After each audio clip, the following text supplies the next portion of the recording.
My story begins when I was 35 years old, and I had achieved my dream job at the time of being an account executive for an ad agency here in York. Before any of you begin to think about it, they're not in existence anymore, so stop right there. And I really enjoyed my job. It was great. I had worked really hard to get there. I started out at the bottom, literally, and worked my way up. And at that point, I was really second in lead to my boss, who owned the company. And we'd moved around, started at his house, and moved all over. We're at a downtown location, and it was great. I loved my coworkers, and I really enjoyed all the aspects of advertising. However, I also had something else at the time, and that was 4 kids. Now, they were between the ages of 4 months and 7 years, which sounds somewhat manageable until you throw in the equation that 2 of them were twins. So 3 were under the age of 3. So my mornings were quite chaotic, but we had it down. We had a routine. So we got up at 5 a.m. and I got everybody fed and everybody loaded into the car seats and into the seat belt and packed all the diaper bags and shuffled everybody off to daycare and to their preschool classes. And then got myself to work by 8 a.m. I was at my desk. And I did it every day, and it was working. I also was worried. I was a really faithful employee at the time. And I was worried that, having 4 kids would somehow diminish the value that I could bring to my company. So I told my boss that instead of taking off when my kids are sick, we had sick days and we had vacation days. I'm only going to use vacation days. I'm never going to use my sick days, only my vacation. That way I won't be gone any more than I normally would be gone. And he thought that was great. And I thought, that's great. So we had that deal. In addition to that, I worked straight up until 5:40 p.m. every day because daycare closed at 6. And that would give him some extra of my time. And I could make up for having 4 kids. And so everything was going along just fine until one Monday morning when I woke up and one of the twins, Derek, had a fever.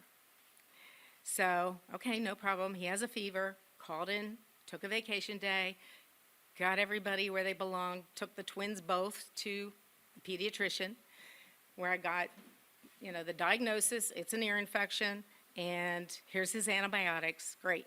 So when anybody who's had kids, I think it still is the rule that 24 hours on medication, on your antibiotics, and you can come back. So I wanted to get him on those antibiotics quickly and get him back. And because I'm a problem solver, I said, hey, why don't you give me a prescription for Alec too? Because we all know we're going to wake up in the morning and he's going to have an ear infection. And he said, well, let me look at his ears. And he pronounced his ears pink and healthy, no prescription. So I go home with 1 prescription in Derek's name.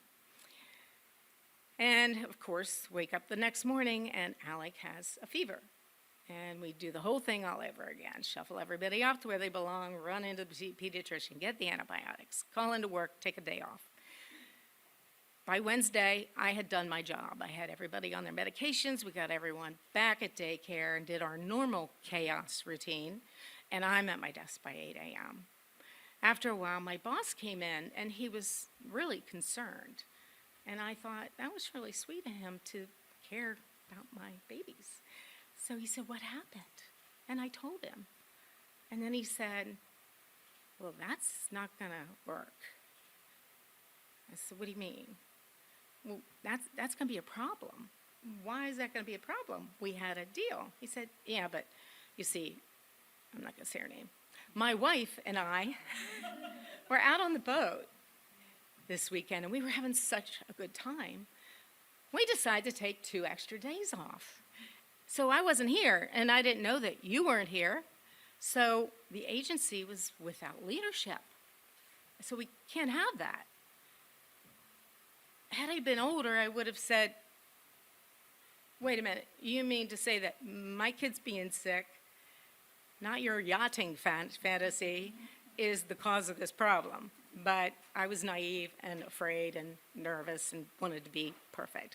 So he said, that's okay, I have a solution. Oh, great.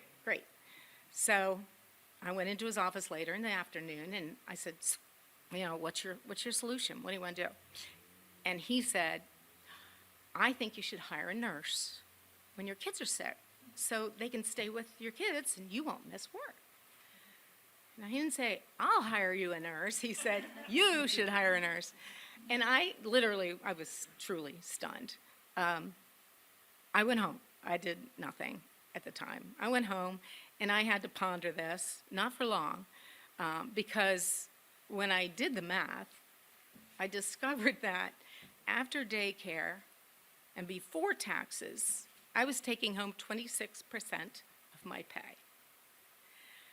So I was literally paying him to work, I think, for the privilege of working for him, which wasn't much of a privilege anymore.